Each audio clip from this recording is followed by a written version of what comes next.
ಕಿಚ್ಚ ಸುದೀಪ್ ಅವರ ಎಂಟ್ರಿ ಖಡಕ್ ಆಗಿತ್ತು. ಮತ್ತೆ ಈ ಸತಿ ಕಿಚ್ಚ ಸುದೀಪ್ ಅವರು ಹೊಸ ಸ್ಟೈಲ್ ಅಲ್ಲಿ ಒಳ್ಳೆ ಕರ್ಲಿ ಹೇರ್ಸ್ ಬಿಟ್ಕೊಂಡು ಸಖತ್ ಖಡಕ್ ಆಗಿ ಕಾಣಿಸ್ಕೊಂಡ್ರು.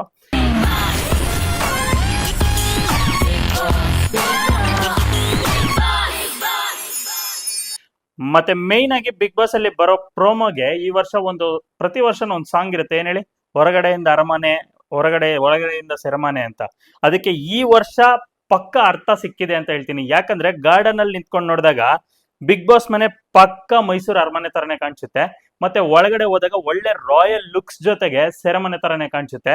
ಸೊ ಈ ವರ್ಷ ಆ ಒಂದು ಸಾಂಗ್ಗೆ ಒಳ್ಳೆ ಅರ್ಥನೇ ಸಿಕ್ತು ಅಂತ ಹೇಳ್ಬೋದು. ಇದಾದ್ಮೇಲೆ ನಮ್ಮ ಕಿಚ್ಚ ಸುದೀಪ್ ಅವರು ಮನೆನ ಫುಲ್ಲು ಗ್ಲಾನ್ಸ್ ಮಾಡಿ ನೀಟಾಗಿ ತೋರಿಸಿದ್ರು.